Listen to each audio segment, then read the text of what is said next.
নমস্কাৰ, মই দিবাকৰ বৰুৱা। আজি আমি আলোচনা কৰিম পশুপালকসকলৰ বাবে এটা বৰ গুৰুত্বপূৰ্ণ বিষয়।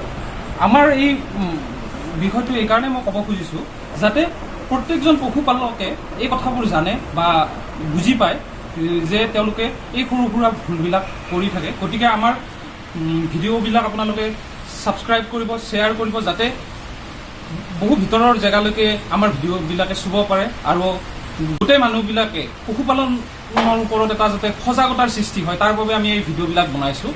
আমাৰ সাধাৰণতে কি হয়, গৰু ছাগলীৰ কেতিয়াবা অকণমান ৱেডাৰ চেঞ্জ হ'লে বা খোৱা লোৱা নকৰিলেই আমি কি কৰোঁ, সাধাৰণতে গাটো এনেদৰে আমি গা চুইয়ে আমি কওঁ যে গৰুটোৰ জ্বৰ আছে বা ছাগলীজনীৰ জ্বৰ আছে বা গাহৰিজনীৰ জ্বৰ আছে। কিন্তু আমি হয়তো সেইখিনি সময়তে যেতিয়া আমি গৰুজনীৰ জ্বৰ আছে বুলি আমি ভাবোঁ, সেইখিনি সময়তে আমি ভুল কৰোঁ। আচলতে কথাটো এনেধৰণৰ, সাধাৰণতে আমাৰ মানুহৰ যিটো বডি টেম্পাৰেচাৰ থাকে তাতকৈ গৰুৰ বডি টেম্পাৰেচাৰ অকণমান বেছি।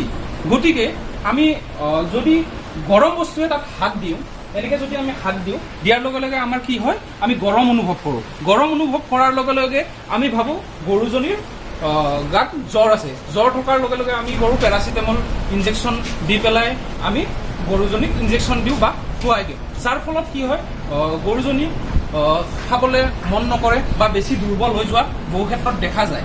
গতিকে আমি এই ভিডিঅ'টো এইকাৰণেই কৰিছোঁ যাতে মানুহখিনিয়ে জানক কিয় আমি টেম্পাৰেচাৰটো ল'ব লাগে। আপোনালোকে নিশ্চয় জানে টেম্পাৰেচাৰ জোখা এটা সঁজুলি আছে যিটোক আমি থাৰ্মোমিটাৰ বুলি কওঁ।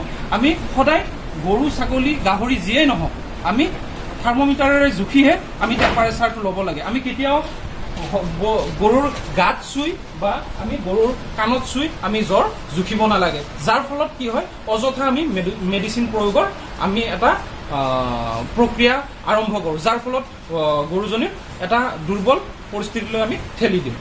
গতিকে আপোনালোকে আজিৰ এই ভিডিঅ'টো চাই এটা কথাই গম পালে যে আমাৰ গৰু বা ছাগলী বা অন্যান্য জীৱ জন্তুৰ টেম্পাৰেচাৰ থাৰ্মোমিটাৰ লৈহে আপোনালোকে ইনজেকশ্যন বা মেডিচিন খুৱাব।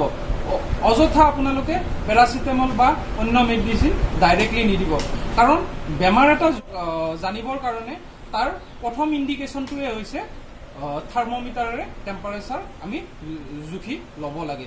গতিকে এই ভিডিঅ'টো আপোনালোকে যিমান পাৰে পশুপালন কৰা মানুহ বা পশুপালকসকললৈ শ্বেয়াৰ কৰক, যাতে এই তথ্যটো এটা প্ৰচাৰ পায়। ইমানেই আজিৰ ভিডিঅ'টো ইমানতে সামৰণি মাৰিছোঁ। ধন্যবাদ।